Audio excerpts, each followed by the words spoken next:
नमस्ते म पिठको अचारबाट भिडियो चाहिँ पुरा हेरिदिनु होला प्लिज। यो एकदम इन्फर्मेटिभ भिडियो छ, स्किप नगरिकन हेरिदिनु होला। आज चाहिँ म अचार चाहिँ सबैजनाले बनाइराख्नु भएको छ, सबैलाई थाहा भएकै कुरा हो। तर सबैलाई समस्या कहाँ आउँछ भने सिलिङमा। मलाई आफैलाई पनि धेरै समस्या भएको थियो यो अचार सिलिङ गर्ने क्रममा। अब कसरी गर्ने, कहाँ पाउने केही थाहा थिएन क्या। बोतल चाहिँ प्रायः सबै प्लास्टिक स्टोरहरूमा पाइहालिन्छ होइन। अब कहिले कसैले राम्रो पाउला, कसैले नराम्रो पाउला, त्यो डिफ्रेन्ट कुरा हो। तर आउँछ कुरा। अब कुरियर गर्नु पर्यो, पठाउनु पर्यो, पठाउँदा आउँदा सिलिङ लिकेजको प्रब्लम आउँछ।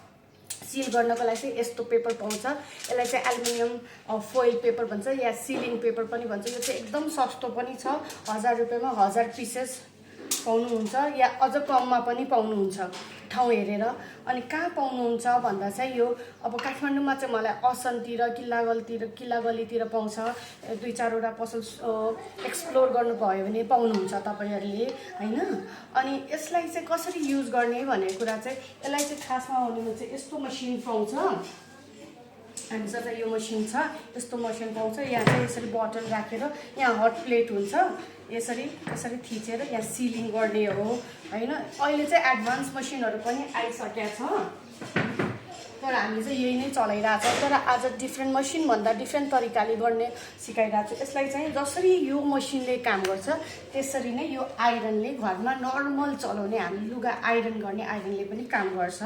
यसलाई चाहिँ मजाले यसरी फोइल पेपर चाहिँ यसरी बोतलमाथि राख्ने अनि यसरी एकछिन थिच्दिने। एकदम सजिलो, गाह्रो पनि छैन। अनि एउटा छुट्टाउनु नहुने कुरा चाहिँ यसरी चेक गर्ने। सुन्नुभयो नि आवाज? यसरी आवाज आयो यताबाट कतैबाट पनि फोइल उठेन भने चाहिँ यो एयर टाइट भयो, अब यहाँबाट लिकेज हुँदैन। तर कहिलेकाहीँ यसरी चेक गर्नुको कारण चाहिँ यहाँबाट हामीलाई सिल भएको जस्तो लाग्छ, तर कतिपय चाहिँ सिल भएको हुँदैन र कस्टमरसम्म पुग्दा लिकेज हुने समस्या आउँछ। अनि कस्टमरको कम्प्लेन किन सुन्नु होइन, कस्टमरलाई दुखी किन बनाउनु, हामी पनि सुखी हौँ, खुसी हौँ, कस्टमरलाई पनि खुसी बनाऊँ होइन। त्यही भएर एकचोटि डबल चेक गरेर चाहिँ सिल गर्ने गरौँ। अब मसिन सुरु गर्दा मसिनै किन्नुपर्छ भन्ने जरुरी छैन, यस्तो आइरनले पनि गर्न सकिन्छ।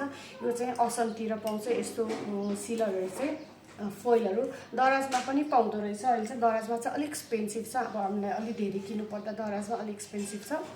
चाहिँ असनमा, किल्लागलीतिर सबै त्यतातिर पाउँछ, प्लास्टिक स्टोरहरूमा पनि पाउँछ।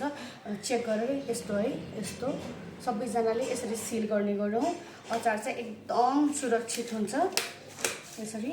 अनि आफ्नो स्वाद कस्टमरहरूसम्म पुर्याउँ।